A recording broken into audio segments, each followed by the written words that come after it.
그래서 우리가 잘 아는, 우리가 좋아하는 이 바울 선생님의 그 삶을 집중하면서 이분의 시리즈를 지금 공부하고 있어요. 오늘이 그 세 번째인데 이제 앞으로 좀 여러 번 있겠지만 오늘 말씀은 특히 지난주의 말씀과 연계되어서요. 바울이 이 신비한 이 천국 방문을 하게 되었던 이야기. 그런데 놀랍게도 예수님께서 바울에게 그 천국 경험한 그 이야기를 하지 말아라.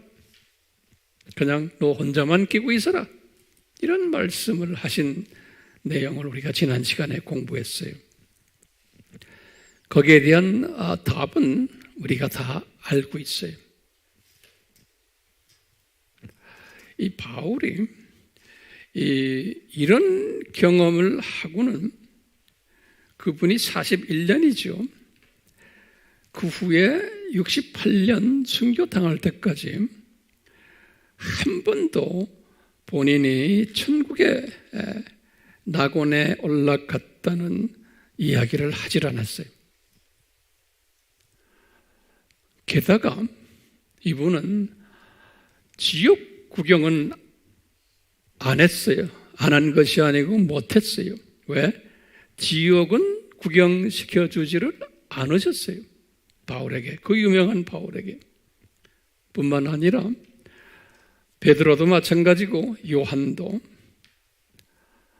야고보도 또 구약에 있는 그 유명한 선지자들에게도 지옥 구경을 시켜주지를 않으셨어요. 이게 우리의 질문 중에 하나예요. 지옥을 물리적으로 구경은 시켜주지 않았지만 예수님이나 또는 바울이나 또는 베드로가 지옥의 존재에 대해서는 말씀하셨어요. 그렇지만 직접 구경은 시켜주지를 않으셨어요. 신기하게도요. 구약을 우리가 봐도 구약의 그 유명 인사들, 요 보좌에 올려보냈던 분들이 계셨어요. 이 바울처럼 예컨대 그 예레미야 같은 분들, 또 이사야 같은 분들, 이런 분들 보좌에 올라가셨어요. 또 신약에 와서는 요한 같은 분들, 요한계시록에 우리 4장과 5장을 보면 알 수가 있어요. 다 목적이 있었어요. 이분들을 그쪽으로 불러 올려보냈었을 때는 그 목적을 우리가 잘 알아야 돼요. 함부로 그쪽 구경을 시키질 않아요. 예레미야 같은 분은 그쪽에 올라가서 나 예레미야가 아니에요. 에스겔이에요. 에스겔을 그쪽에 불러 올르셔서 이제 예수님께서 시키는 일들을 하도록 사역자로서 사역하는 일에 선택받는 일을 그 위에서 하셨어요. 너는 내가 앞으로 어떤 일을 하도록 지시할 것이다. 그 명령을 받기 위해서 올라간 거예요. 누구라 그랬어요? 예레미야예요. 그래서 예레미야가 예레미야서를 쭉 쓰신 거예요. 그 예레미야서는 기가 막힌 내용들이 거기 숨겨져 있는데 그 위에서 그 사명을 준 거예요. 이사야 같은 분도 마찬가지예요. 내가 누구를 보낼고 그랬죠? 나를 보내십시오 그랬죠? 그러시면서 똑같이 사명을 담당케 하기 위해서 소위 임명식을 하는 그러한 장면이 그 일을 직접 부르셔가지고 그 위에서 하셨어요. 요한도 마찬가지예요. 요한계시록 4장과 5장에서 불리움 받은 장면이, 그리고는 이분에게, 요한에게 똑같이 사명을 줬을 때 그 장면에서 뭐냐면 예수님의 재림 전에 7가지의 인이 열릴 것을 보여주셨고, 요한에게 그 다음에 이제 전 3년 반 동안 7가지의 나팔이 불려질 것을 가르쳐 주셨고, 그리고는 후 3년 동안 7가지의 대접이 이제 나타날 것을 보여주셨어요. 그리고는 백보자 심판도 보내주시고 그 전에 천년왕국도 보여주시고, 이런 모든 과정 속에서 사명을 주시기 위해서 이 특별한 분들을 낙원 구경을 시키셨어요. 사명을 주시기 위해서. 그렇다고 해서 다른 분들은 아니냐? 다른 유명 인사들을 보면 거기까지 올려보내지를 않았어요. 그리고 그냥 이 세상에 사는 동안에 직접 간접으로 성령님께서 그분들에게 지시하셨어요. 그렇기 때문에 낙원에 올라갔다, 거기서 내가 무슨 메시지를 받았다, 그래서 하는 분들을 잘 점검해야 돼요. 왜냐하면 그 가짜 천사들이 난무해요. 오늘날도 마찬가지지만, 그래서 가짜 경험을 시키는 일들이 너무나 많기 때문에 그래요. 오늘은 이런 부분을 서로 좀 심도 있게 나누려고 그래요. 그러면 지옥 구경도 갔다 왔다는 분들도 오늘날 뭐 우리나라만이 아니고 세계 어느 나라에 가나 그런 사람들 많아요. 근데 그런 사람들 말을 우리가 들어라, 듣지 말아라, 저는 이런 말 하는 게 아니에요. 오늘 설교를 끝내면은 여러분들이 이제 대강 알게 될 거예요.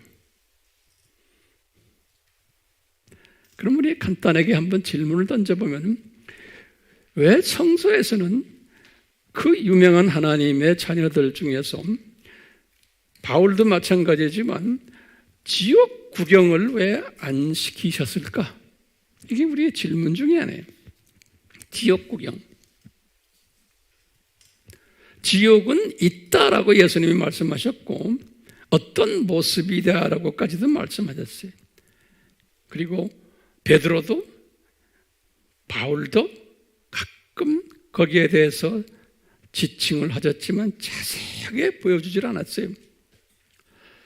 그렇기 때문에 이 전도를 많이 하는 사람들이 과거 한 200년 동안 보면은 전도를 열심히 했던 사람들이, 특히 뭐냐면 1800년부터 소위 세계 선교 운동이 일어났어요. 개신교 1800년부터. 그래서 이 성령 운동이 일어나면서, 선교 운동이 따라서 일어나면서 많은 선교사들이 배출됐고 또 전도 운동들이 일어났었어요. 그럴 때마다 하나님의 전도자들이 고민하는 게 뭐냐면, 이렇게 열심히 우리가 복음을 전하는데 반응이 시원찮다. 대부분의 사람들은 무반응이다. 그리고 반대하거나 그런다. 여기에 대한 딜레마가 있었어요. 이 중에 그 유명한 사람 한 분, The Salvation Army라고 그래요. 구세군을 창시하신 분이 있어요. 그분 이름이 윌리엄 부스라고 그래요. BOOTH 그래요. 아주 유명한 분이에요. 우리 구세군 그 사람들 유니폼 입고 다니는 사람들 있죠? 이 구세군 창시자 윌리엄 부스가 한 말이 생각이 나는데요. 이분이 가도 답답하니까 이런 말, 유명한 말 한마디 했어요. 예수님, 왜 사람들에게 지옥을 구경시켜주지 않으십니까? 지옥을 구경시켜주면은 다들 회개하고 예수님한테 올 터인데 말입니다. 우리가 이렇게 힘들게 전도할 필요가 뭐 있습니까? 한번 보여주시면 되는데, 이분이 다도 답답하니까 이런 말씀을 하신 일이 있어요. 윌리엄 부스라는 사람이 이 당시도 이분들은 상당히 복음적이었고 정말 선교적이었고 그랬는데, 이 구세군도 오늘날 종교다원주의로 다 변해버린 교단 중에 하나예요. 그러니까 윌리엄 부스가 볼 때는 참 답답하겠죠. 바울 시대에도 마찬가지. 바울 시대에도 바울에게 직접 지옥을 보여주셨으면, 그리고는 바울 동료들에게도 다 지옥을 보여주시고, 또 로마 제국의 유명 왕들에게 또는 고관들에게 지옥을 쫙 보여주셨으면 로마 제국 복음화가 엄청 쉬워질 것인데, 그렇죠? 네로 왕에게도 한번 보여주면 되잖아요. 그런데 이 전능하신 예수님이 왜 지옥을 보여주지 않았었는가? 왜 오늘날도 마찬가지예요. 안 보여줬어요. 그 유명한 분들에게 과거 2000년 가까이. 그런데 오늘날 지옥을 봤다는 분들이 꽤 많아요. 그러면 우리가 항상 우리의 잣대는 뭐예요? 성서 말씀이고 성서의 모든 역사들이에요. 그래서 우리가 성경 말씀을 들고 다니면서 공부하는 거예요. 모든 잣대는 이것이 진짜 구경한 건가 가짜 구경한 건가를 잣대를 재려면 성경을 잘 알아야 돼요. 성경 히스토리를, 그리고 그 안의 내용을. 그렇기 때문에 오늘날 지옥 구경을 하고 왔다라는 사람들이라 그러면 그래요? 멋있네요. 정말 신령하시네요. 이렇게 보면 안 돼요. 우리는 어디에다 갖다 대야 돼요? 하나님의 말씀에. 그렇기 때문에 우리는 하나님 말씀, 막연히 말씀이 아니라 그것을 체계 있게, 정돈 있게, 역사적 측면에서, 신학적 측면에서, 사회학적, 윤리학적 모든 측면에서 성경을 우리가 리서치를 해야 돼요. 그래서 우리가 이 공부를 하는 거예요. 그 리서치에 의하면 지옥을 보여준 분, 지옥 갔다 온 분이 없어요. 그 유명한 인사 중에서도. 그러면 오늘날 특별히 나만 지옥 보여줬단다 이렇게 말하는 사람이 있죠. 그래서 또 예수님께서 또는 천사가 말하기를 당신만에게만 보여준단다 뭐 이런 식으로 말하는 분들 있죠. 그러면 여러분들이 그걸 분별력을 가져야 돼요. 이것은 잡놈이 하는구나, 가짜가 하는구나, 이거 아셔야 되는 거예요. 거기에 속임을 당하시면 안 되는 거예요. 그러면 우리의 질문이 왜 안 보여줍니까? 질문은 지옥을. 그러면은 우리 항상 강조하죠. 이 세상은 하나님의 자녀들을 향한, 사탄의 자녀들이 아니 하나님의 자녀들을 향한 창조 목적 학교이기 때문에 그래요. 우리는 학생들이, 그래서 여기서 창조 목적을 훈련받기 위해서 던짐을 받은 존재들이, 그렇기 때문에 학생이라는 것은 뭐예요? 시험 공부를 열심히 해야 돼요. 학생은. 그런데 학생에게 미리 지옥이 있다는 건 가르쳐 주지만 실제로 다 보여주면 안 돼요. 다시 말하면 실제로 지옥 다 보여주면, 천국 다 보여주면 어떻게 돼요? 답안지 다 준 거나 마찬가지예요. 학생에게 답안지 다 줘놓으면 공부 안 해요. 그리고요, 미리 다 알면은 공부 안 하고 딴짓하게 돼 있어요. 학생은. 그러니까 졸업장이 그게 가짜 졸업장이 돼버려요. 그렇기 때문에요, 이 세상에 사는 하나님의 자녀들은 낙원과 이 지옥을 웬만한 특별한 사람 빼놓고는 안 보여주세요. 시험 답안지에 안 주는 거랑 마찬가지예요. 있는 거는 알지만 그걸 갔다 왔다 보고 왔다 이런 사람들 우리가 점검을 해야 돼요. 그래서 오늘 이 시간은 우리가 점검하는 그 방법을 성서에서 가르쳐주는 방법을 우리가 같이 나누려고 그래요. 준비됐어요? 자, 나만 아는 게 아니고 내가 이것을 깨달아서 주변 사람들에게 다 나눠주셔야 돼요. 나만 알고 있는 사람은 그건 완전히 이기주의자예요. 그리고는 주님께서 기뻐하지 않으세요. 몰라도 되나요? 그럼 나누지 않는 사람은. 우리가 이제 20세기 안에 지금요, 21세기죠. 18세기부터 이 광명의 천사들이 소위 기독교인들 안에 들어와 가지고 이런 그 신비한 체험을 하도록 주님께서 허락하신 거예요. 그 예들이 상당히 많은데 그 중에 대표적인 예가 뭐냐면 몰몬교를 만들어낸 그 조셉 스미스라는 사람이에요. 조셉 스미스라고 해요. 스미스. 1830년이에요.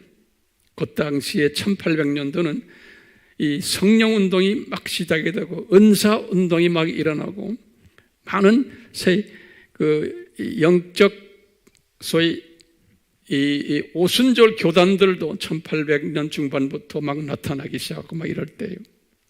이럴 때 이 조셉 스미스라는 사람도 크리스천 중에 한 사람이에요. 이 사람이 14살 때 비전을 봤어요. 그래가지고 예수님도 만나고 또 천사가 와가지고 뭐라 그러냐면 14살에서 17살 됐을 때 천사가 와가지고 그 이름이 천사 이름이 모로니라는 천사예요. 그래서 몰몬이라는 이름이 나왔어요. 모로니라는 천사가 와가지고 계시를 줬어요. 그래가지고 이제 몰몬 성경을 따로 만든 거예요. 그러니까 일반 성경 플러스 몰몬 성경. 이러면서 이제 삼위일체를 부인하고 이 몰몬이라는 사람이 선지자다. 다시 말하면 이 조셉 스미스가 선지자다. 이래가지고 이제 기독교를 변질시켜서 오늘날 1600만 명이 몰몬 교인이에요. 전 세계적으로. 그러니까요, 예수님을 영적으로 만나서 또 천사들을 만나서 메시지를 들었다 했는데 이것이 다 악한 영이 선한 천사처럼 와가지고 이렇게 다 한 거예요. 그 후에 1863년에 다 미국의 기독교인들 사이에서 일어난 거예요. 윌리엄 밀러라는 사람이 있어요. 밀러, M-I-L-L-E-R. 이분도 유명한 사람이에요. 이 사람이 1843년에 또는 44년에 예수님이 재림에 오신다고 한 사람이에요. 다 기독교인들이에요. 1843년에 예수님이 재림되어 오신다. 근데 그 날이 되어서 오질 않았어요. 그래가지고 이분이 많은 기독교인들에게서 이제 지적을 받다가 이분의 제자 중에 한 분이 엘렌 화이트라는 여자예요. 엘렌 화이트, 하얗다는 거예요. 1863년에 교단을 만든 거예요. 이 밀러의 영향을 가지고 조금 교리를 바꿔가지고 그것이 안식교예요. 안식교. 안식교의 교리에 대해서는 우리와 좀 다른 점이 많기 때문에 제가 이 시간에 말씀드리질 않지만 이 안식교가 전 세계에 퍼져가지고 2천만 명이 돼요. 2천만 명. 예. 1863년에 안식교가 만들어진 거예요. 그리고는 1872년에 또 찰스 러셀이라는 사람이 러셀 RUSSEL, 찰스 러셀이라는 사람이 또 뭘 봤다 그래가지고 이 사람이 만든 교단이 여호와의 증인이 지금 900만 명이 전 세계에 깔려 있어요. 그 후에 이제 1800년도 후반부에 미국에 이제 소위 오순절 교단이 나오고, 그리고 그건 1914년에 소위 우리 여의도에 그 Assemblies of God이라고 하나님의 성회 교단이 나오고, 이러면서 이 소위 이 은사를 많이 선호하는 이런 분들이 나오기 시작을 했어요. 이런 일들이 나오면서 이 은사에 대한 소위 찬반론이 20세기에 들어와 가지고 엄청나게 여기저기에서 일어나면서 교회들이 많이 갈라졌어요. 자, 이제 이분들이 은사주의자들의 특징이 뭐냐면 소위 신령한 것을 경험한 거예요. 그래서 방언 경험 또는 예언 경험 또는 기적적으로 병 고치는 이런 경험, 또 귀신 쫓아내는 거예요. 축귀라 그러죠. 거기다가 천국 구경하고 지옥 구경하고, 그래서 이런 그 간증들을 하는 사람들이 많이 나오기 시작한 거예요. 벌써 이 19세기, 20세기부터. 오늘날은 그게 더 심해졌어요. 전 세계적으로. 자, 이런 가운데 신학계를 들여다보면은 두 종류의 이 은사 쪽에서 두 종류의 구별을 하는 그룹들이 있어요. 기독교 안에서요. 뭐냐면 은사 폐기론자들이 있어요. 은사 폐기론자들. 이건 무슨 말이냐면 1세기 때 성령 하나님의 말씀이 이미 계셨기 때문에 이제는 모든 이 은사들은 이제는 폐기되었다. 그렇기 때문에 방언이나 예언이나 축기하는 거나 천국이나 지옥 경험하는 것은 다 마귀가 시키는 거다라고 말하는 그룹들이에요. 그런 그룹들을 뭐라고 그래요? 은사 폐기론자들이라 그런다고요. 이런 자들이 다 미국에서부터 시작돼요. 미국의 이 근본주의자들 사람들 사이에서 많이 일어났어요. 근본주의자들이라고요. 펀더멘탈리스트. 그 다음에 일부 세대주의자들이, 이 세대주의자들 중에 이 근본주의자들이 많아요. 그래서 우리나라에도 그 영향받은 그 유튜브에 보면 목사님들이 계세요. 우리나라에도. 그러니까 여러분들이 지금 내가 이 설교를 자세히 하는 이유가 유튜브를 매일 보기 때문에, 그 여러분들이 보기 때문에 자칫하면은 다 속힘을 당하게 돼 있고 혼돈을 당하게 돼 있어요. 지금 우리가 그런 세대에 살고 있기 때문에 제가 오늘 여기에 좀 집중해서 말씀드리는 거예요. 그러려면 이 역사적 배경을 아셔야 돼요. 그냥 좋다 나쁘다가 아니에요. 역사적 배경과 신학적 배경을 아셔야 돼요. 제 말 잘 듣고 계세요? 오케이?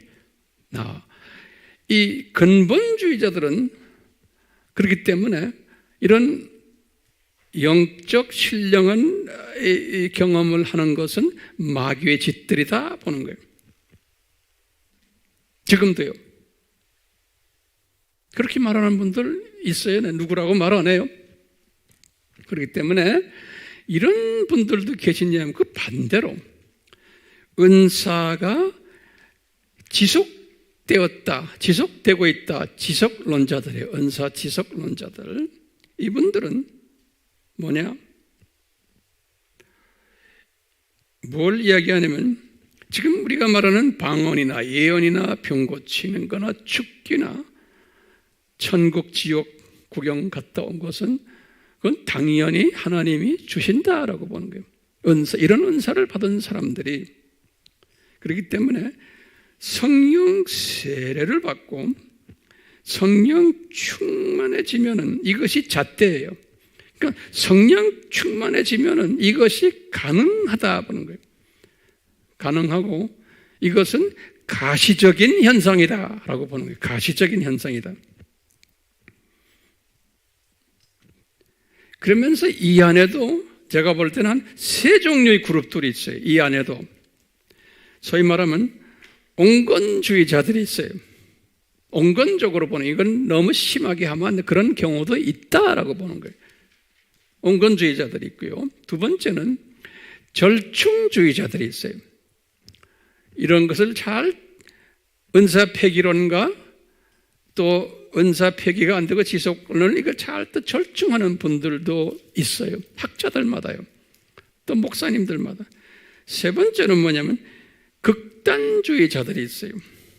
이 극단주의자들이라는 건 뭐냐면요, 이 은사들, 방언, 예언, 병고침, 축귀, 천국, 지옥, 간증을 아주 가시적 현상으로 이것은 성령 충만한 사람들에게는 당연히 주시는 거다.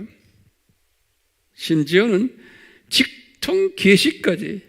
직통 계시란 말은 뭐냐면 이렇게 있으면 음성이 막 들려오는 거예요. 또는 환상으로 막 보여주는 거예요. 그걸 직통 계시라고 그래요.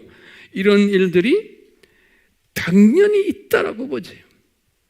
그래서 지금 이 그룹들이, 요즘 극단주의 이 그룹들이 오늘날은 예전에는 그렇지 않았지만 이 유튜브와 이 영상 매개를 통해서 아주 활동을 심하게 해요. 이 그룹들이 전 세계적으로 그래요. 우리나라만이 아니에요. 예. 그렇기 때문에 우리가 이것을 잘 점검할 필요가 있는 거예요. 이제 이 그룹들이 19세기에도 많았고 20세기에 들어와서도 쭉 많았는데 이 그룹들이 신기하게도 한때는 반짝했다가, 다시 말하면 유행처럼 반짝했다가 그분들의 라이프를 보면 마지막에 가면 끝이 안 좋아요. 아주 그래서 이름도 나고 뭐 기적도 일으키고 막 예언도 많이 하고 이랬는데 나중에 보면 끝이 다 안 좋아요. 제가 저렇게 리서치를 해보면. 그리고는 유행처럼 한때 번쩍했다가 나중에는 사라져버려요. 그리고 또 새로운 무브먼트가 또 일어나고 하는 그런 일들이 많이 일어났었어요.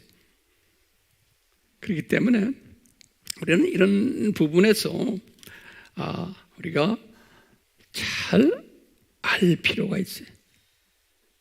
그러면 여러분들이 저에게 물어볼 거예요. 황 목사님은 무슨 주의입니까? 당연히 물어보겠죠?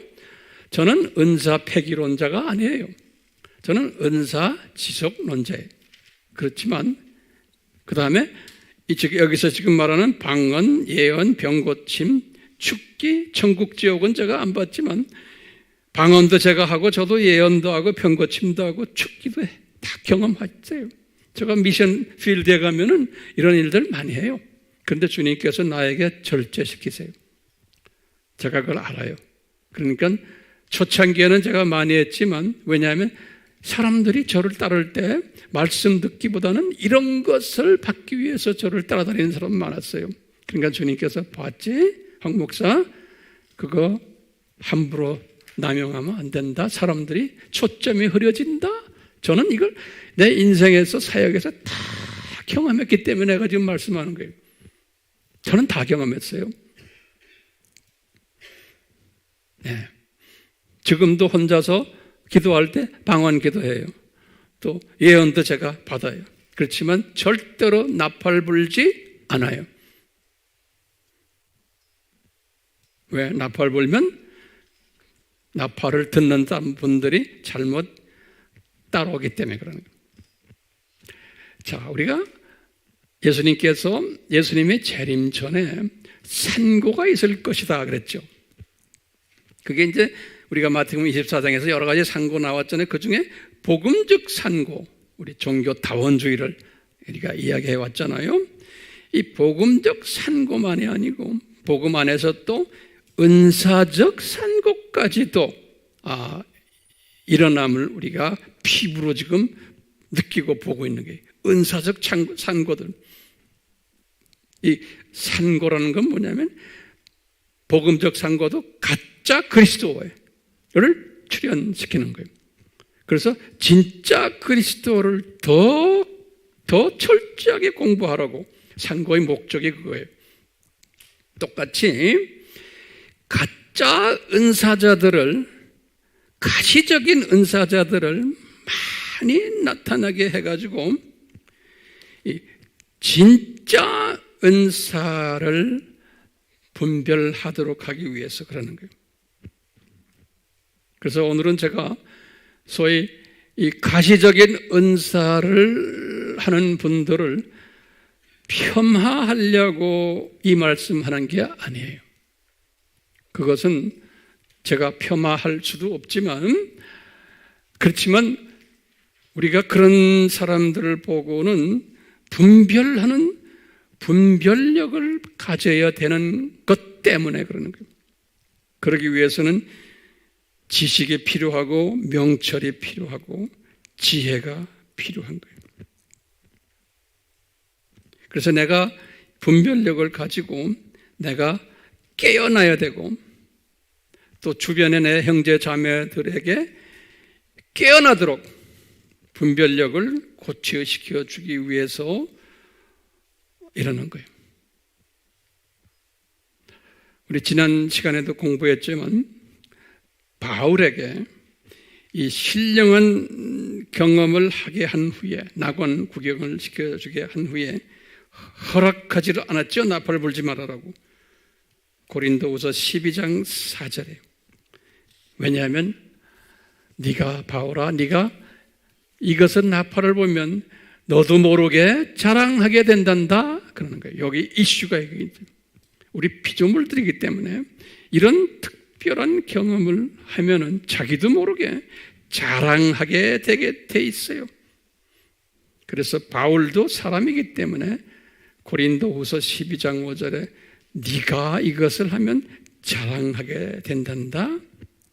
그러면은 사람들이 네 생각보다도 더 많이 너를 따라다니게 되고 병고침 받으려고, 예언 받으려고, 귀신 쫓김 받으려고, 그러니까 사람들이 너를 엄청 따르게 되고 높이게 되고, 네 말을 신비한 능력을 가지고 했으니까 잘 듣고 은근히 네가 영광받게 된단다 그러는 거예요. 그러면 창조 목적에 위배되는 거예요. 그렇기 때문에 바울 보고 그래도 네가 손해 본단다 그런 게, 네가 유익되지 않는다 그 말은 네가 손해 본단다. 네가 열심히 하나님의 복음을 전했지만 네 영광 찾기 위해서 그랬단다. 그러니까 손해 보는 짓은 하지 말아라는 거예요. 그게 우리 인간의 약점 때문에 그러는 거예요. 인간의 약한 부분 때문에. 그렇기 때문에 손해보는 짓은 절대로 하지 말아라. 그러면서 이분이 그걸 깨달았기 때문에 내가 낙원 이야기를 고린도 교회 교인들을 하는 이유는 내가 낙원 갔다 왔다는 걸 이야기하기 위해서 하는 게 아니란다 그랬죠. 뭘 자랑하기 위해서? 내가 지금 이 원시한 이 멀리는 보는데 가까이 보지 못하는 눈병 때문에 내가 자랑하기 위해서란다 말씀하신 거예요. 그렇죠? 낙원 갔다 왔다는 것을 자랑하기 위해서가 아니라고 우리 지난 시간에 우리가 배웠어요. 그렇죠? 네. 그래서 고린도후서 11장 30절에 분명히 말했어요.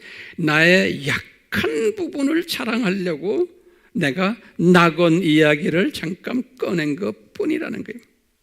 예. 그러면 이분이 지금 자기 고향에서 41년에 지금 혼자 외롭게 있을 때 왜 낙원을 보여주셨나? 잠깐 보여주신 이유는 자기의 약한 부분을 가지고 더 강해지라는 메시지를 받으면서 동시에 받은 것이 뭐냐면 바울에게 새로운 세계관을 열어주신 거예요. 이 말은 뭐냐면, 아하, 바울아, 너 지금 영적으로 어린아이 수준인데 이제는 그 다음에 사춘기 수준으로 들어가서 그 다음에 청년 수준까지 가려면은 눈을 떠야 된다. 눈 뜨려면은 이 세상은 너는 나그네다.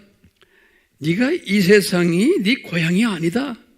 너는 천국 시민이지만 그렇기 때문에 저 세상이 네 고향이라는 걸 내가 한번 보여주기 위해서 고향 구경시켜준 거라는 거예요. 네. 그렇기 때문에 네가 이것을 알아야지만 앞으로 로마 제국 복음화를 위한 사도로서 일을 할 수 있단다. 소위 아나니아에게 사도행전 9장 15절에 내가 가르쳐 주신 너에 대한 그 하나님의 뜻을 네가 이루기 위해서는, 로마 제국 사역자가 되기 위해서는 저 세계를 한번 잠깐 내가 보여준 것뿐이다. 그러니까 우리가 저 세계가 있다는 것을 우리가 알고 잠깐 우리가 볼 필요는 있지만 그걸 봤다고 나팔 불면은 안 된다는 거예요. 내가 지금 이슈는 뭐예요? 내가 봤다고 나팔 불면 안 된다는 거예요. 그런데 이 거짓 광명의 천사는 고린도후서 11장 13절에서 15절에 거짓 광명의 천사라고 바울이 말했어요. 이 천사는 나팔 불게 너를 인도한단다 그런 거예요. 그래가지고 나팔 불 때는 이미 너는 가짜 사도다, 가짜 종이다. 왜냐하면 나팔 불면은 너도 모르게 네가 유명 인사가 되어버린단다. 신령한 자로 존귀한 존재가 되어버린단다. 그러면서 너도 모르게 너는 변질되기 시작한단다. 제가 서론에서 말씀드렸지만 이렇게 나팔 부는 사람들이 다 엉터리 교단들을 만들어냈고 나중에 변질되어 버리는 거예요.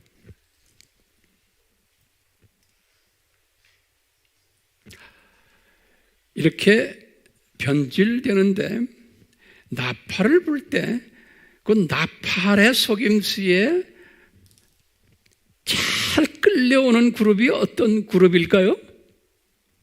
영적 유아들인 거예요. 영적 유아들. 그런데 그 숫자는 엄청나게 많아요. 교회 공동체 안에. 그렇기 때문에요, 나팔을 불 때 우리가 웹에 올려놔도 접속수가 엄청 많게 되어 있어요. 왜냐하면 영적 유아들의 숫자가 적어요, 많아요? 많기 때문에 그런 게. 그렇기 때문에 이 영적 유아들을 우리는 보호해 줘야 돼요. 오늘 이 메시지가 이 영적 유아들을 보호해 줄 메시지로 저는 보고 있고, 그뿐 아니라 영적 어린아이들도 또 영적 사춘기들까지 여기에 빠지는 일에, 그렇기 때문에 이 신비주의자들은 항상 어떤 식으로 이 영적 유아들을 유혹을 시키냐면, 내가 꿈에서 예수님을 만났다 그러는 거예요. 만날 수 있어요. 그런데 만났지만 나팔을 불면 안 되는, 예수님을 만날 수 있어요. 그렇지만 그것을 주변에 가까운 몇몇 사람에게는 하면 되지만 그것을 강대상에서 말하고 웹에다 띄우고 이러면은 벌써 안 되는 거예요. 바울도 그걸 못하게 했잖아요. 그렇기 때문에 꿈에서 예수님 만났다, 또는 두 번째 비전으로 내가 예수님을 보았다, 볼 수 있어요. 그렇지만 나팔 불면 안 돼요. 예수님의 음성 내가 들었다, 들을 수 있어요. 나팔 불면 안 되는 거예요. 낙원 방문했다, 방문할 수 있어요. 그렇지만 나팔 불면 안 되는 거예요. 어떤 분들은 지옥도 내가 보고 왔다 그러는 거예요. 근데 그것 볼 수가 있지만 안 보여줬어요. 성서에 보면요, 근데 갔다 왔다 그래요.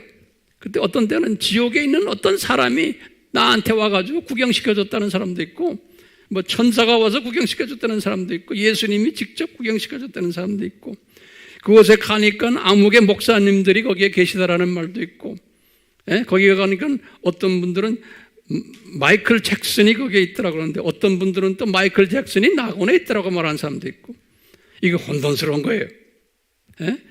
마더 테레사가 지옥에 있더라고 말하는 사람도 있고, 어떤 사람은 마더 테레사가 낙원에 있더라고 말하는 사람도 있고.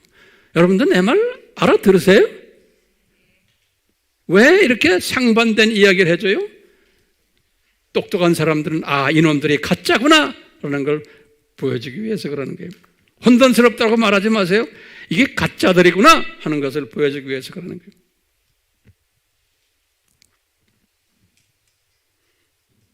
자, 이런 측면에서 바울이 이 갈라디아서를 쓰셨어요. 바울이 갈라디아서는 언제 썼어요? 1차 선교여행 끝나고, 1차 선교여행 끝나고는 이미 교회들을 좀 개척해 놓고는 딱 와보니까 자기가 개척한 교회들 안에서 벌써 이런 은사들을 가진 사람들이 나타나기 시작하는 거예요.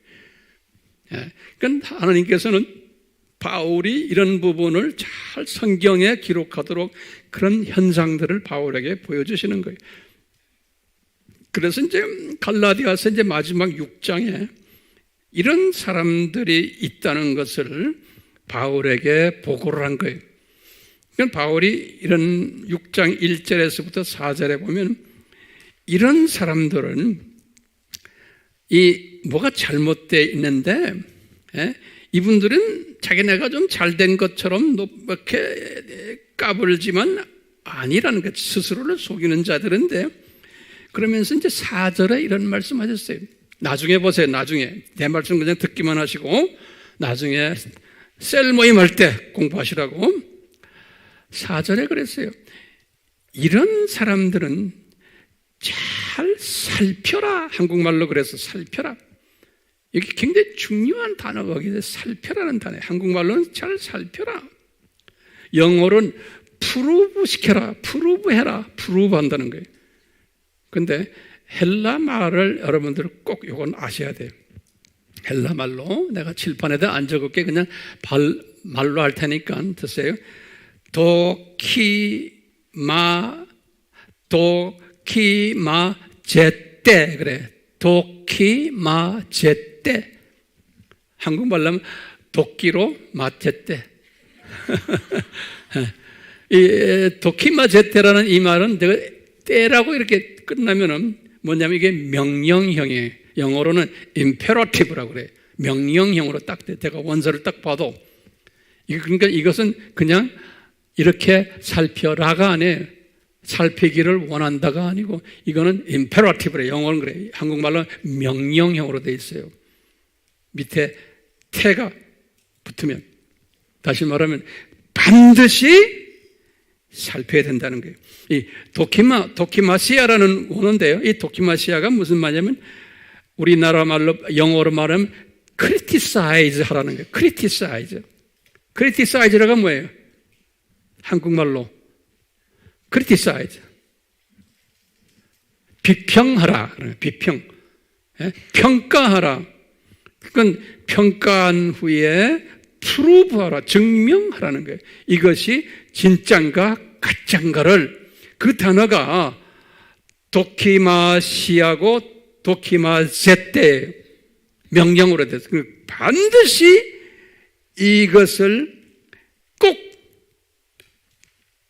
이것을 시험에서 반드시 대답을 찾아내야 하는 거예요.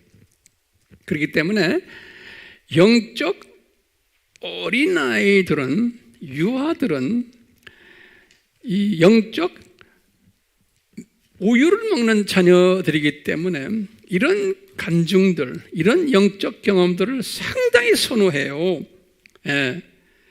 말씀 없이 그냥 재밌는 우유가 담겨있는, 설탕이 담겨있는 말을 하면 굉장히 좋아해요. 좋아하기 때문에 몰려들게 되어 있어요. 근데 그 음식에는 이게 각종 영양소가 없잖아요. 어린아이를 위한 영양소는 있죠. 탄수화물, 흰자질, 비타민, 미네랄 이런 것들은 다 있지만 성장시키는 데에는 지장이 되는 거예요. 잘못하면 병을 낳게 하는 이런 영적 음식들이에요. 그렇기 때문에 이것을 지도자들은 우리가 이걸 잘 살펴가지고 과연 이 가르침이 맞는 가르침인가를 하려면 잣대가 꼭 필요한 거예요. 이 잣대가 하나님의 말씀인 거예요. 잣대가. 그렇기 때문에 이 잣대가 엄청 중요한 거예요. 그리고 우리 AMI 그룹은 이 잣대를 훈련받는 연습하잖아요. 안 그래요? 예. 이 특히 마지막 때는 혼란이 오기 때문에 여기에서 우리가 이겨내고 이것을 가르치려면 잣대 공부를 제대로 해야 되는 거예요. 자, 바울이 갈라디아서를 쓰시고는 그 다음에 50년에서 52년 2차 선교 여행을 할 때 50년에서 52년 그 2차 선교 여행 도중에 51년에 이분이 데살로니가 전후서를 썼어요. 그럴 때 데살로니가 교회에도 이분이 개척한 교회예요. 이 문제가 있는 것을 본 거예요. 데살로니가 교회에도 성령님께서 바울에게 이것을 다 보여주시면서 교회 지대의 크리스찬들에게 잣대를 만들어 주시기 위해서 이런 사건들을 다 미리미리 보여주신 것으로 저는 생각하고 있어요. 이때 오늘 본문의 말씀이에요. 데살로니가 전서 5장 19절에서 22절의 말씀이에요. 제가 옛날에 아바 때도 이걸 좀 가르쳤고 또 사도행전 강해에서도 제가 다 설명했지만 오늘은 조금 좀 자세하게 보려고 그래요. 자, 이때 바울에게 성령님이 가르쳐 주시는 거예요. 야, 지금 성령의 은사들을 받는 이 가시적인 은사 받는 분들 있잖아. 이분들 19절에 그랬어요. 성령을 소멸하지 말아라. 이 굉장히 중요한 단계 이거 첫째 아세요? 첫 번째 뭐냐? 누가 천국을 보고 왔다? 누가 뭐 예언한다? 누가 방언으로 뭐 한다? 말할 때 이것을 무시하지 말아라는 거예요.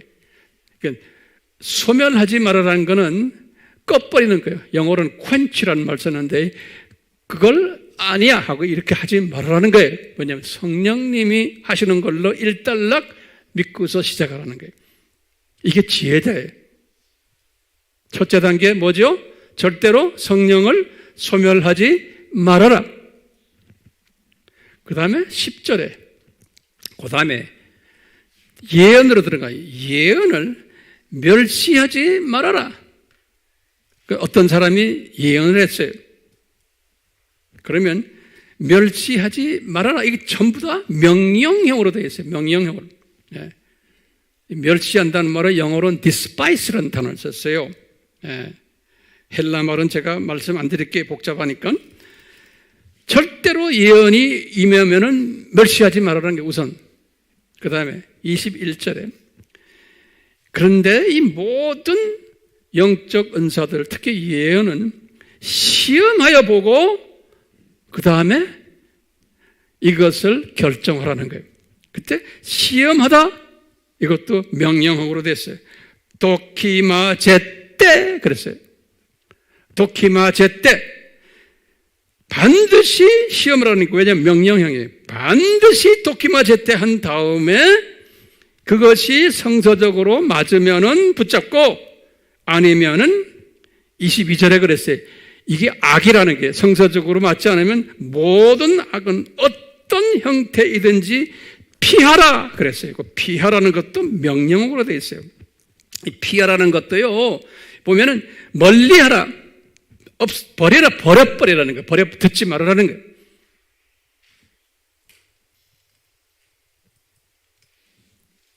명령형이라는 것은 뭐예요?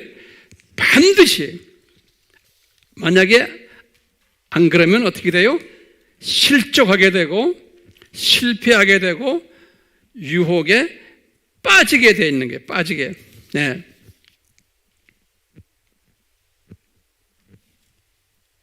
그러니까 웹에 들어가서 함부로 보지 마세요. 우리 교인들 중에 보는 사람 분명히 있을 거예요. 그런 거 듣고선 좋아가지고 우리 교회 한 분은 예전에 그거 잘하는 분한테로 교회 옮겨간 사람도 있어요.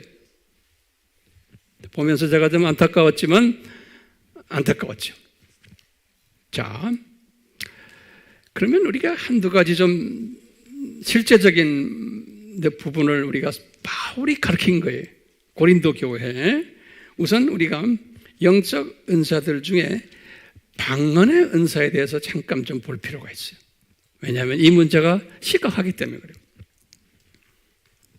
자, 우선 방언 하면요, 방언이란 말은 성서에서는 텅이라고 그래요. 텅즈, 이 혓바닥 있죠? 텅즈라고 그랬어요. 방언이란 말을.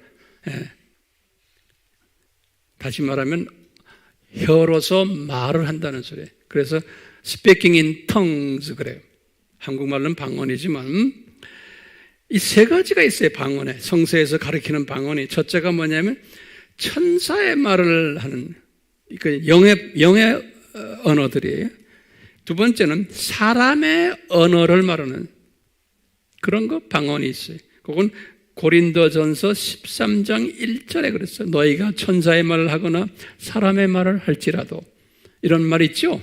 그래서 보면 이 방언이 두 가지가 있고 또 한 가지가 방언이 뭐냐면 사탄의 말을 하는 것도 있어요. 그것도 방언이에요. 그 방언은 몇 가지가 있어요? 천사의 말, 사람의 말, 사람의 언어에 사람의 언어, 그 다음에 사탄의 말이 있어요. 사탄의 말. 자, 그러면 목적으로 가세요. 천사의 말을 하는 목적이 뭐예요? 요거 잘 들으세요. 다시 말하면 방언을 하는 사람인데 라라라라 뚜따따따 뭐 우리가 알아듣지 못하는 말하는 거예요.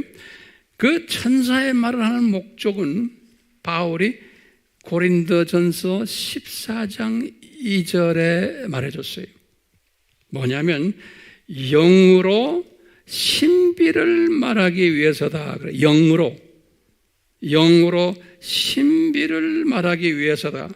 고린도전서 14장 2절에 요거 하나하나 잘 정돈하세요. 그 다음에 목적이 또 있어요. 천사의 말하는 목적이 고린도전서 14장 4절에 바울이 뭐라고 그러냐면 내 자신을 더 영적으로 성장시키기 위해서다. 그래서 나를 세우기 위해서, 나를 위해, 내 자신의 영적 성장을 위해서. 고린도전서 14장 4절에 세 번째는 고린도전서 14장 5절과 13절에 하신 말씀이 뭐냐면 혼자서 할 때는 아니고 사람들 듣는 데서 만약에 방언을 할 때는 라라라라라 할 때는 반드시 통역이 따라야 된다 그랬어요. 이거 아주 중요한 말이에요. 사람들 있는 데서 라라라라라 할 때는 반드시 그게 무슨 뜻인가를 꼭 알려줘야 된다는 거예요. 왜냐하면 이게 중요한 개념이에요. 왜냐하면 예를 들어서 내가 방언을 달라랄라 이렇게 다녀서서 해요. 할 때 그러면 우리 모든 멤버가 다 무슨 뜻인지는 모르지만 그 중에 한 사람이라도 영적으로 어린 사람이 황 목사님이 이상한 말 달라랄라 한다? 나 그 교회가 이단 교회 같네? 떠나버릴 수가 있어요. 실족해서. 그렇기 때문에 한 사람이라도 내가 공중방언을 했을 때 실족하기 때문에 그런 거예요. 그렇기 때문에 성령님은 굉장히 예민하세요. 한 사람이라도 실족하게 하는 것은 그건 바람직하지 않고 성서적이 아닌 거예요. 그래서 그 사람이 그것 때문에 교회를 안 다니고 나중에 하나님의 자녀로서의 역할을 못할 경우가 있어요. 그렇기 때문에 절대 절대로 성서에서 가르치는 거예요. 바울에게. 바울도 그러니까 항상 개인 방언을 했지. 단에 서서나 궁중 앞에서 몇 사람 있는 데서 랄랄라 떠드는 건 그건 떠들 때 그때 누가 들어가서 역사를 해요? 악령이 들어가서 역사하는 거예요. 왜? 성서에서는 그렇게 하지 말라고 하는데 했잖아요. 그럼 그건 악령이 하는 거예요. 우리가 그 분별력을 가지셔야 돼요. 우리가 무슨 부흥회나 뭐나 또 무슨 뭐 할 때 보면 목사님들이나 강사가 랄랄랄라 떠드는 사람이 있어요. 그건 아닌 거예요. 잘못된 거예요. 제 말 잘 들으세요? 분별해야 돼. 사람이 벌써 그런 짓을 하면은 저 사람 메시지 저게 엉터리구나 금방 하고 딱 일어나 나가셔야 돼.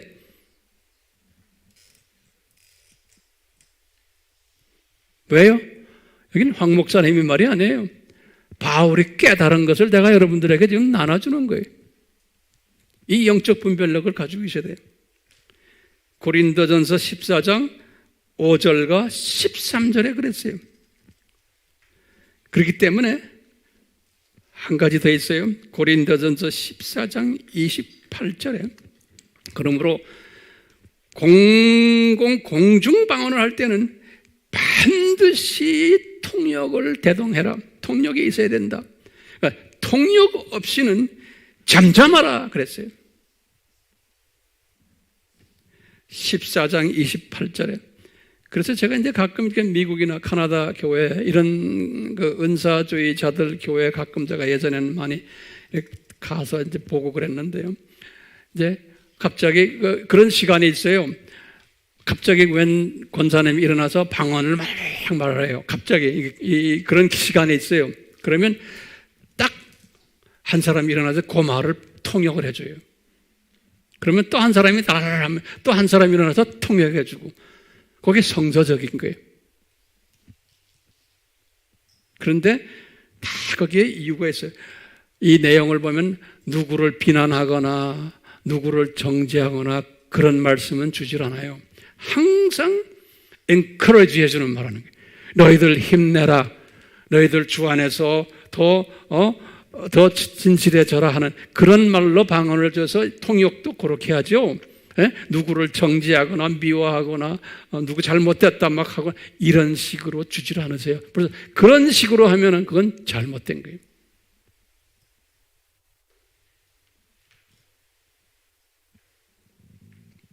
그렇기 때문에 이 영적 방언은 천사의 말은 반드시 점검을 받아야 되는 거예요. 그러면 점검받기 위해서 제가 4가지 가이드라인을 바울의 가이드라인을 주셨어요. 기억나시죠? 지금 제가 말씀드렸어요. 그게 그러니까 방언을 보실 때 이 4가지 가이드라인 기억나시? 제가 말씀드린 그 다음에 사람의 방언을 그러면 사람의 말을 하는 또 은사가 있어요. 다시 말하면 내가 갑자기 중국말 또는 뭐 러시아 말, 아프리카 말을 막 해요. 그런 경우가 있어요. 우리 사도행전 2장 6절에서 13절이에요. 약간 15개에서 20개의 언어로 오순절날 사람의 말들을 했어요. 그런 랭귀지로. 그 사람의 말은 왜 해요? 이것은 전도용인 거예요. 선교용인 거예요. 사람의 말은. 이 개인 방언은 누구용이에요? 내 자신의 영적 성장을 위해서 하는 거지. 또 교회의 성장을 위해서 통역을 해줌으로 하는 거지. 이것이 그냥 다른 목적이 거기에 있으면 안 된다는 거예요. 그러니까 반드시 입증해야 되고 반드시 점검해야 된다는 거예요. 왜요? 가짜들이 많기 때문에 그러는 거예요. 가짜들이 많기 때문에. 자, 마지막으로 제가 예언에 대한 말씀 우리가 공부할 필요가 있어요. 똑같이 고린도전서 14장에 보면 목적이 적어도 한 4가지가 기록이 되어 있어요. 14장 4절에는 예언을 하는 목적이 뭐냐면 내 자신을 위한 게 아니고 예언은 교회를, 하나님의 자녀들의 공동체를 더 성장시키기 위해서예요. 공동체가 더 자라나기 위해서예요. 도움받기 위해서예요. 예언을 하는 목적인 거예요. 누구를 비난하기 위해서가 아니에요. 두 번째로는 뭐냐?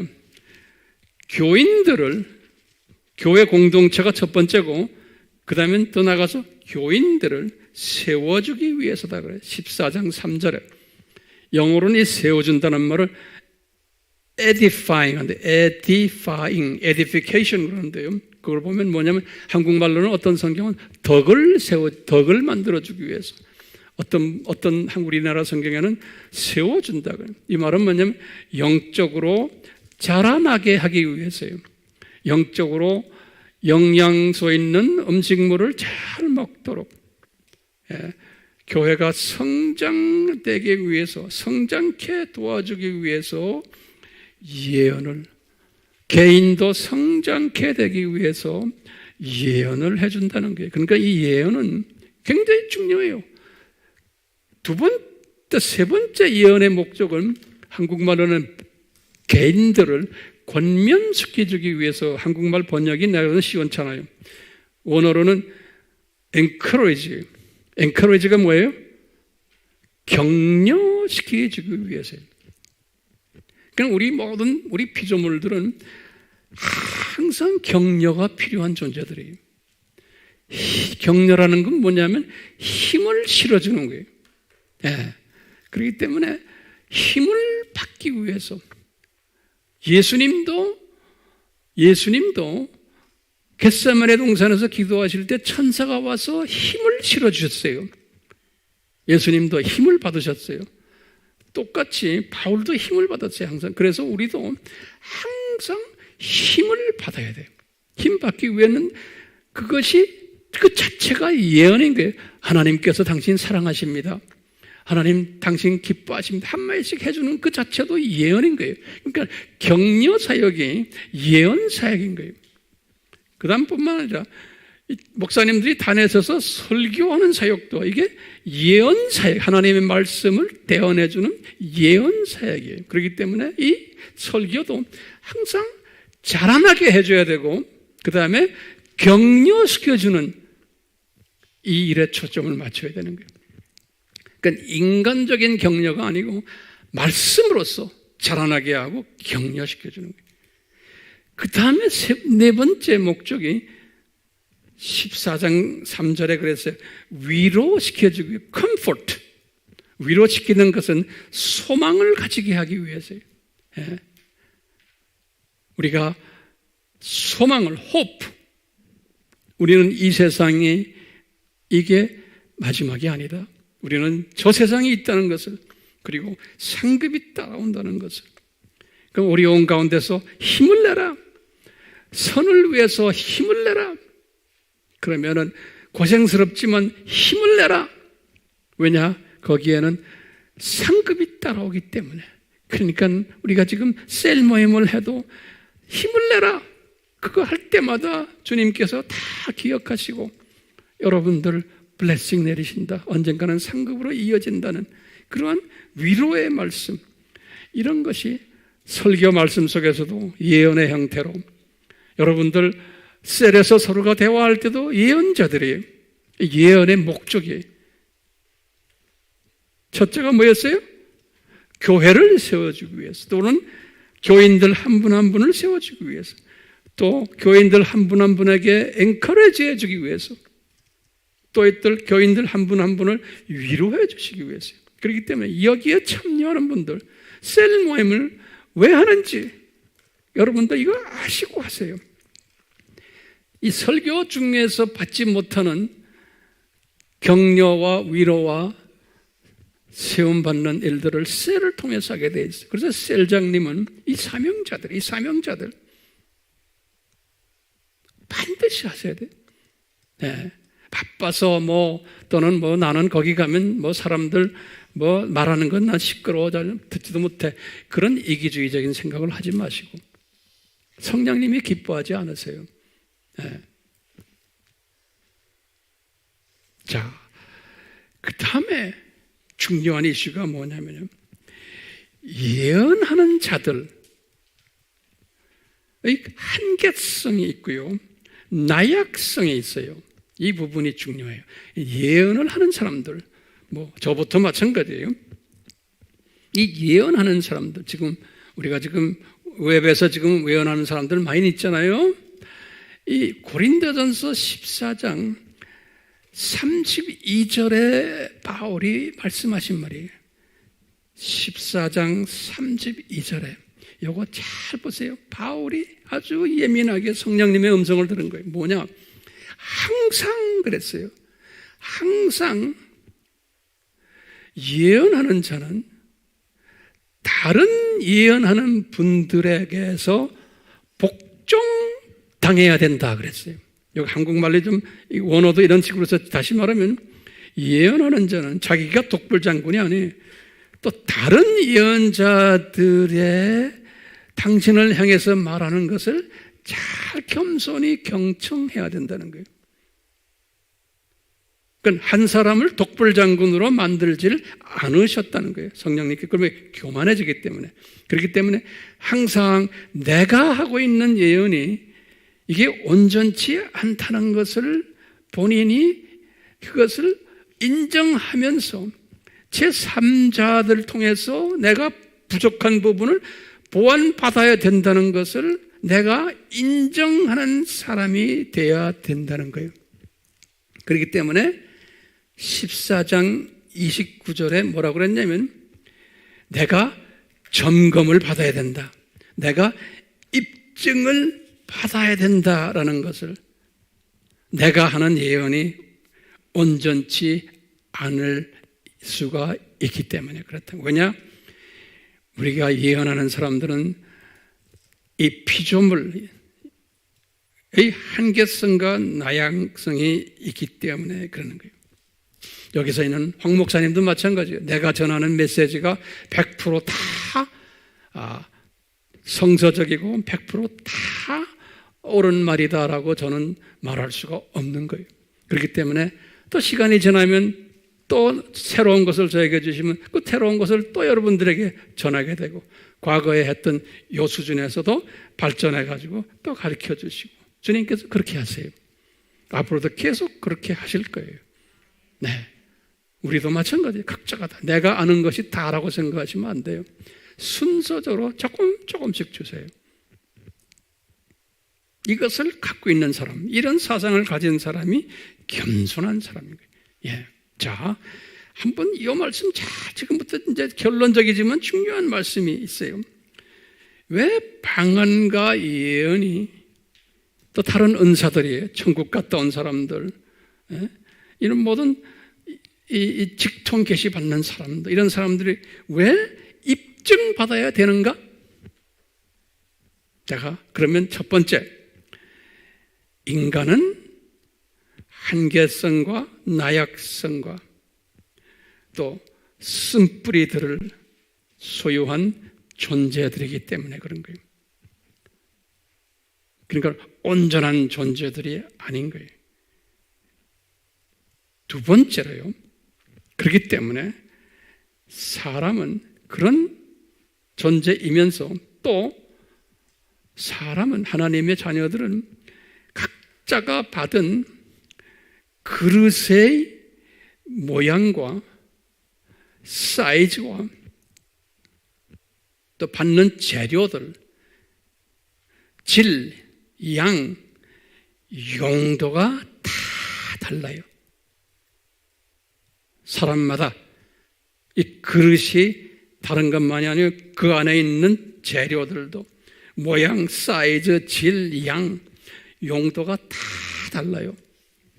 사람은, 그 말은 다른 말로 표현하면 또 거기다 하나하나 적으세요. 지금 한 10가지 정도에 내가 하나하나 지금 말씀드린다고? 제가 깨달은 거예요.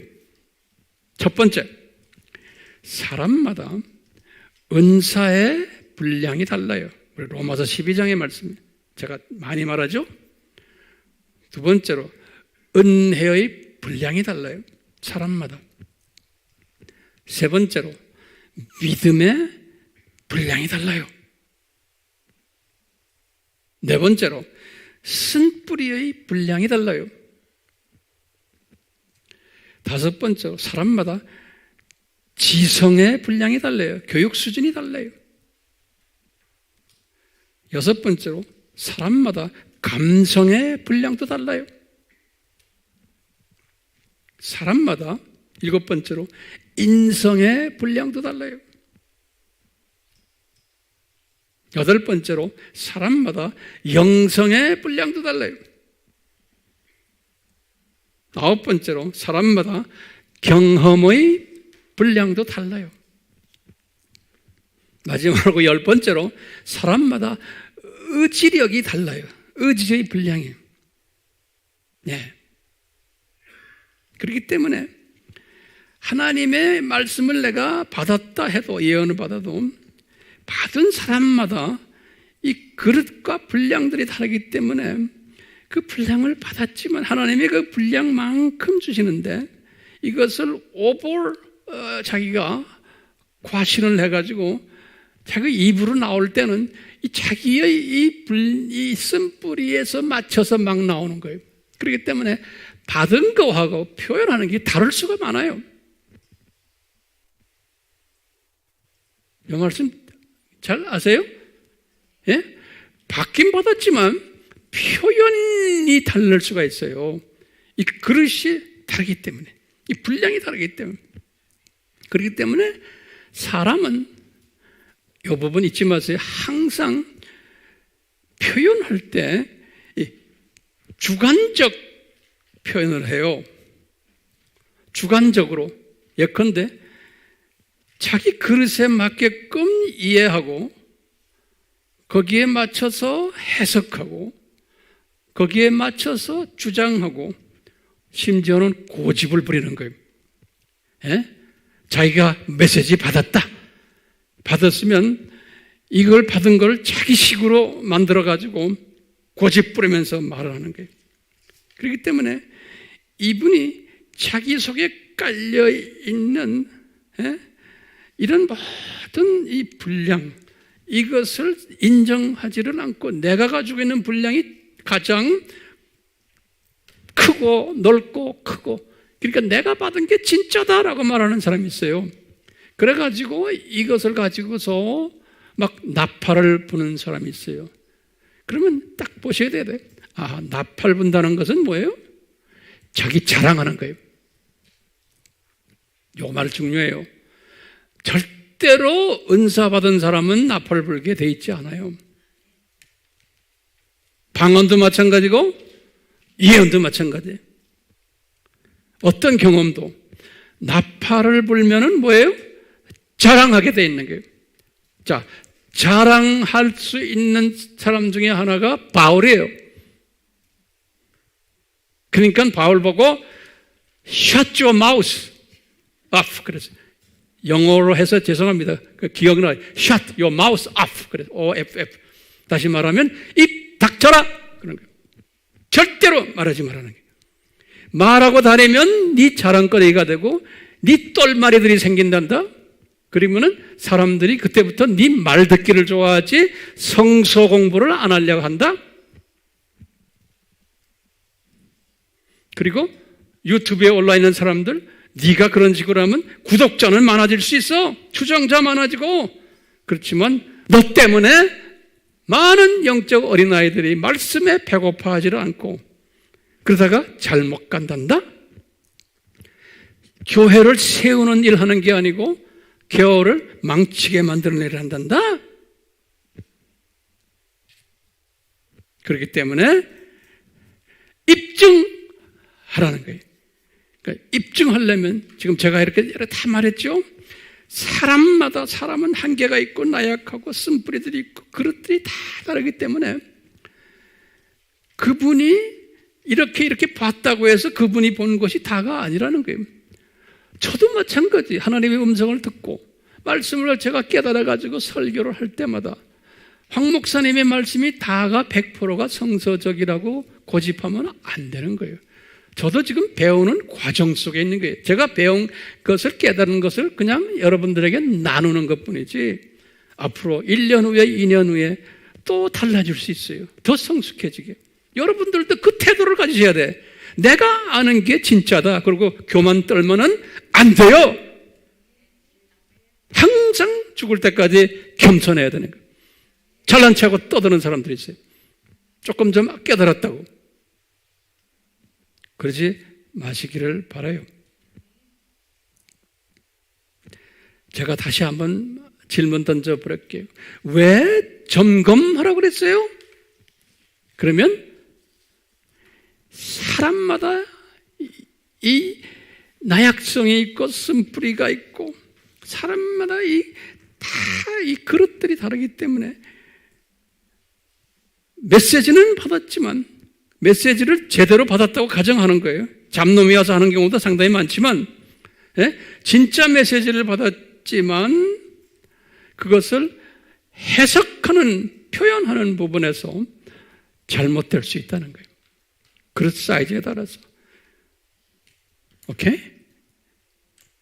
잘 받았다고 가정을 해도.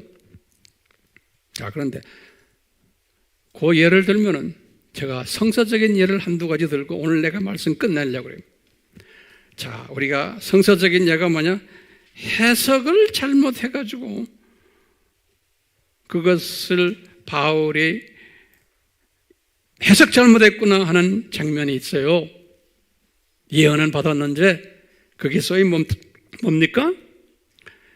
첫 번째 두 성경 구절이 있어요. 첫 번째 성경 구절이 뭐냐면 사도행전 21장 3절에서 4절이. 이건 뭐냐면 사도 바울이 3차 여행을 끝나고는 예루살렘에 이분이 반드시 가게끔 되어 있어요. 네. 왜? 성령님이 이분에게 말씀하셨어요. 이 말을 이분이 언제 했냐면 에베소 교회 장로들에게 설교할 때 하셨어요. 사도행전 20장 22절에서 25절에 에베소 교회 장로들에게 나중에 마지막 인사 말씀을 하시면서 나는 꼭 예루살렘에 가야 된다. 그래서 거기에 가서 내가 온갖 어려움을 당할 것이고 그렇지만 거기에 성령님께서 꼭 복음화를 해야 될 사람들이 있기 때문에 내가 가야 된다 그랬어요. 그래서 이분이 지금 그 먼 길을 이제 가려고 이분이 두로에 도착한 거예요. 에베소에서 두로까지 다시 온 거예요. 거기서 이 로마로 가면 간단한 길인데 그 간단한 길로 가지 않고 다시 돌아서 두로에 도착했어요. 두로에 도착해가지고 거기서 제자들을 만나서 7일 동안 있었는데 이때 이 제자들이 성령의 예언의 메시지를 받은 거예요. 바울에 대해서 그 제자들이 두로에서 뭐라 그랬냐면 성령님이 지금 말씀하시는데 받기는 잘 받은 거예요. 바울 선생님, 예루살렘에 가시면은 어려움 당할 거라는 말씀은 하지 않고 무조건 뭐라고 하냐면 그곳에 가지 마십시오 그랬어요. 그러니까 요 제자들이 받았을 때의 그 예언의 메시지는 내가 볼 때는 제대로 받은 메시지가 아니에요. 내 생각에는 잡놈이 준 것 같아. 바울에게 고생한다는 이야기는 안 하고 가지 마세요 그랬어요. 그런데 바울은 가야 돼요 안 가야 돼요? 가야 되는 거예요. 왜 이것이 잡 메시지라고 보냐면 내가 볼 때 이분들이 아마 느꼈을 거예요. 저분이 에베소에 지금 예루살렘에 가면 상당히 어려움을 당할 것이라는 거 안 거예요. 그러면 이 제대로 받은 말씀이라면 우리가 예언의 아까 목적이 뭐였어요?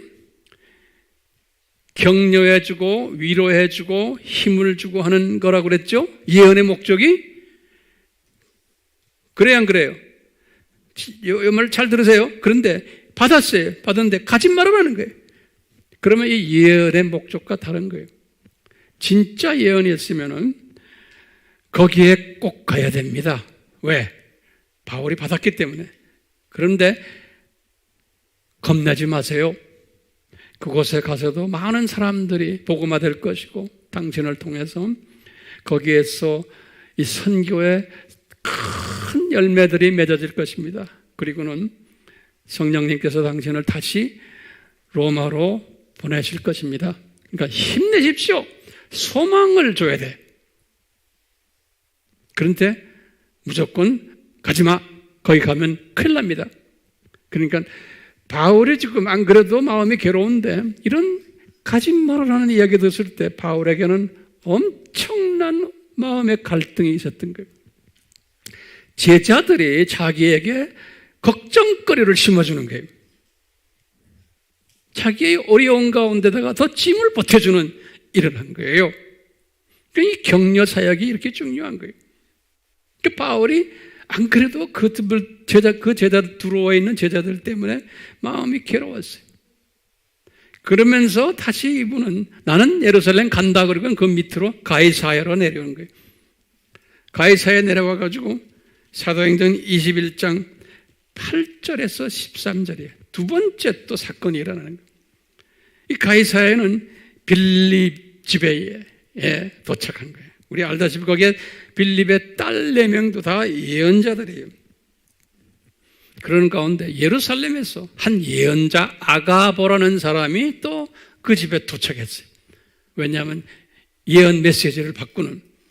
그래서 아가보가 거기 지금 누가가 이제 사도행전 썼잖아요. 누가랑 디모데랑 지금 이 아가보랑 또 빌립이랑 빌립의 딸 4명이랑 그거 쭉 있는 데서 아가보가 뭐라 그러냐면 바울 선생님, 당신 예루살렘에 가면은 엄청난 어려움을 당할 겁니다. 라는 예언을 했어요. 그 예언은 제대로 받은 예언이에요. 그렇죠? 예루살렘에 가는 것 다 이야기했고, 가서 어려움을 당할 것도 다 예언한 거예요. 그런데 그 말을 듣고는 우리가 라는 단어가 있어요. 그러니까 누가나 또 아가보도 마찬가지고 디모데도 빌립 딸들도 우리가 모두가 바울한테 그랬어요. 선생님 가지 마십시오. 그런 거예요. 받기는 잘 받았는데 그런데 뭐예요? 해석을 잘못한 거예요. 네, 이분들의 그 그릇에 맞는 해석을 한 거예요. 자기네 그릇 사이즈에 맞는. 그러니까 바울은 그것보다 그릇이 크시니까 이미 20장 22절에서 25절에 받은 메시지가 있거든요. 꼭 예루살렘에 자기는 가야 된다는 걸 받은 메시지가 있기 때문에 그걸 뿌리치고 갔던 거예요. 그렇지만 제발 너희들 나에게 격려해주고 위로해주는 메시지를 나는 기다렸는데 성령님이 그렇게 주라고 너희들에게 이 예언을 지켰는데 아가보에게 이 예언을 지켰는데 너희들이 해석을 잘못하는구나. 그러니까 격려 사역이 이만큼 중요한 거예요. 그러니까 예언 사역을 줄 때는 반드시 그 사람의 어떤 잘난 부분을 내가 예언했다 뭐 이랬다 이게 아니에요. 상대방을 살려주기 위한 거예요. 내가 자랑하고 나타내기 위한 것이 아니에요. 예언 사역은. 네. 그렇기 때문에 이 예를 들어도 받기는 받아도 잘못 해석하는 이러한 경우도 있다는 것을 우리가 반드시 알아야 돼요. 그렇기 때문에 제가 결론 중에 결론은 지금 우리가 지금 당면하고 있는 이 오늘날 영적 혼란기에 이 혼란기에 주변에 많은 분들이 지금 이 천국 갔다 왔다, 지옥 갔다 왔다, 또 예언 말씀을 나한테 주셨다. 오늘도 또 예수님이 나에게 뭐라고 말씀하셨다. 또 구체적으로 어떤 때는 예수님이 너에게만 알려준다. 이런 말도 하는 예언자들이 있어요, 보니까. 네. 그걸 너를 특별히 사랑하기 때문에 천사들도 나에게 이렇게 말했다. 예수님도 그렇게 말했다. 네. 이렇게 말하는 사람들, 여러분들 뭐 해야 돼요? 점검하셔야 되는 거예요. 그렇기 때문에 점검하고는 왜 이런 것들을, 왜 지옥도 안 보여주시고 이런 모든 신적, 이런 신비스러운 것을 안 보여주시나? 왜 1세기 때도 안 보여주시고 쭉 안 보여주셨나? 그러면서 봤다 하는 사람들이 기독교 2000년 역사 속에서 상당히 많았어요. 왜 이런 일들을 허락하셨나? 그럼 한마디는 뭐예요? 네? 단단한 음식은 성경 말씀을, 하나님의 영적 양식을 제대로 공부하라고. 이런 것들을 허락해 주신 것은 거기에 빠지는 사람들도 있지만 이 가짜들을 많이 양산하도록, 종교다원주의의 산고도 마찬가지로 은사 부분에도 산고들을 많이 허락하신 것은, 이 가짜들이 난무하는 시대로 만든 것은 진짜 교육을 제대로 받아라는 명령이었던 것이에요. 그래서 점검하라 그 명령형을 내리신 거예요. 그렇게 지혜 있는 자들은, 복 있는 자들은 우리는 이럴 때마다 더 진짜를 추구해야 되고, 내가 추구를 하는 것만이 아니고 내 주변의 형제 자매들에게 이 분별력을 주시고는 이 진짜에 추구하도록 격려해주고 힘을 보태주고 가르쳐주고 하는 일을 우리가 할 책임이 있는 거예요. 아멘? 이 책임을 다하라고 오늘 주님께서 우리에게 이 말씀을 주셨어요. 성령님, 우리를 만져주시고, 성령님, 우리로 하여금 이 말씀의 깊이와 넓이와 높이와 길이를, 지혜를 가지고, 분별력을 가지고, 통찰력을 가지고 깨닫게 하시고, 이것을 내 삶에 매일매일 적용케 하는 복된 자들 되도록, 마지막 때 추수꾼들이 되도록 성령님이여, 이런 가짜들을 의도적으로 허락하신 예수님의 마음을 잘 섭렵하는 지혜자 되도록 은혜 베풀어 주시옵소서. 예수님의 이름으로 기도드리옵나이다. 아멘.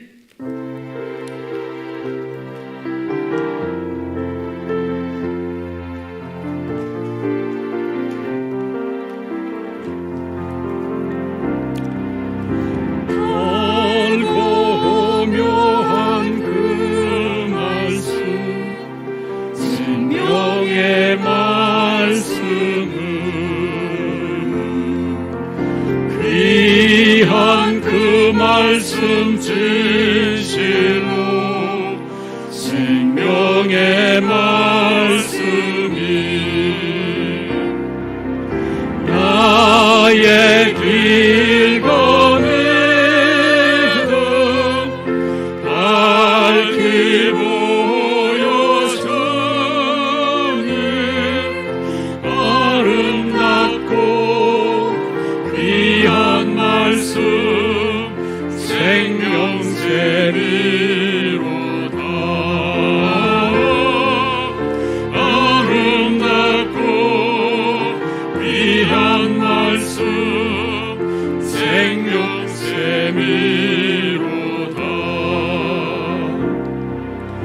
은한 주나의 내 말씀은 내 노래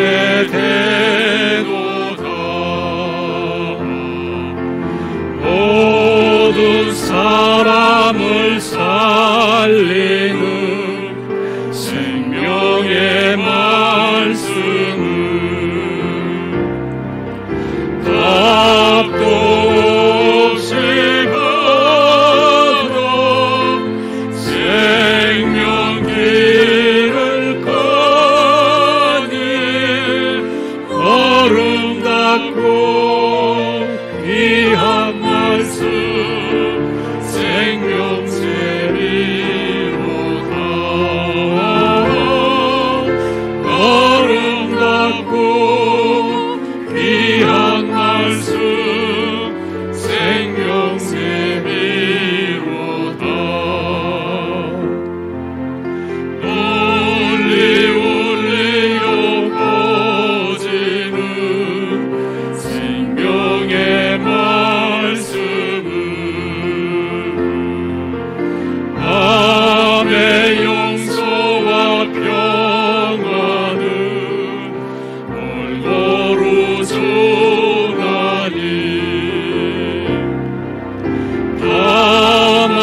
오늘날 이런 가시적 은사들을 체험하고 이 유튜브나 이런 데 올라가는 분들 제가 이렇게 보면은 다는 아니지만 이 쓴 뿌리를 가지고 있었다가 또는 오랫동안 예수님을 믿지 않다가 어떻게 갑자기 예수님이 환상이나 꿈에 나타나서 나를 이렇게 변화시켰습니다. 그래서 제가 지금 이런 은사를 받아서 신학교도 가고 이렇게 해서 사역자가 됐습니다. 이런 분들 꽤 있죠? 네.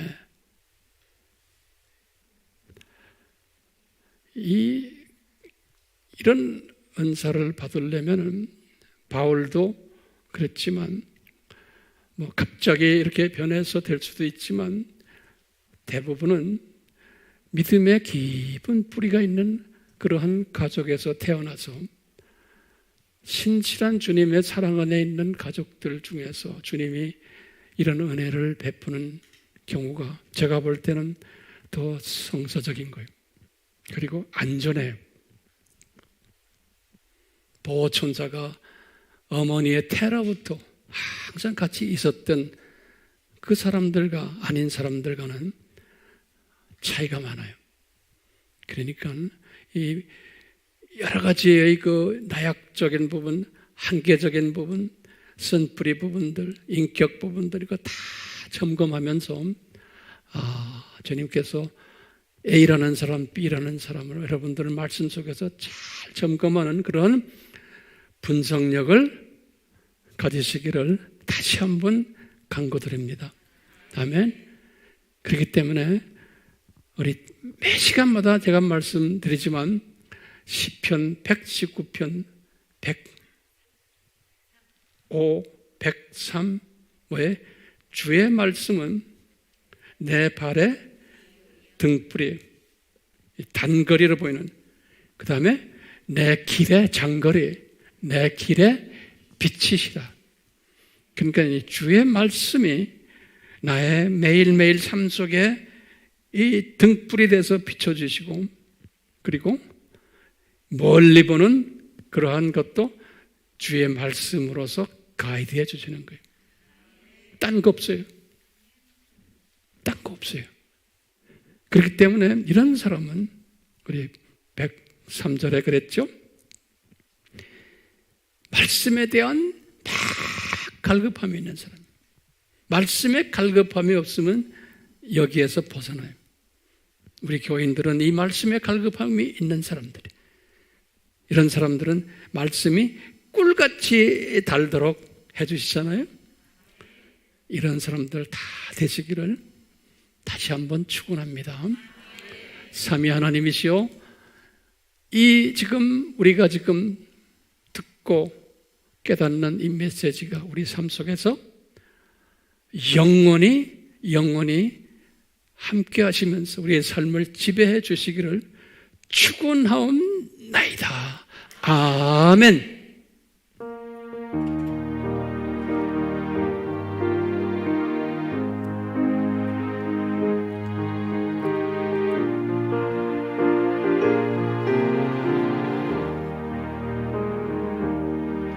많은 길이로 나그네 였네. 세상에 헤매이는데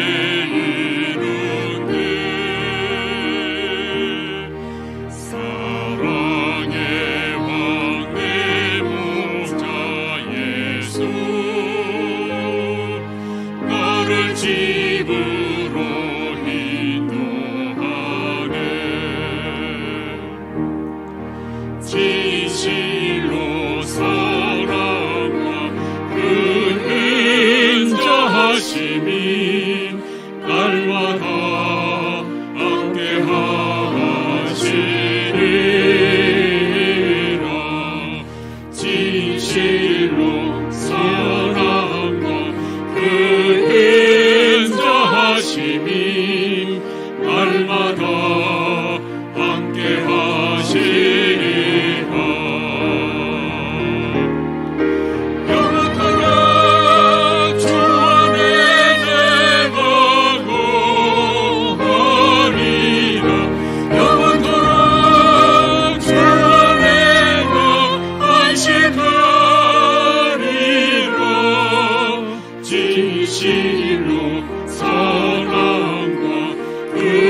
인자하심이 날마다 함께하시리라. 날마다 함께하시리라. 나의 영혼이 피곤할 때에 날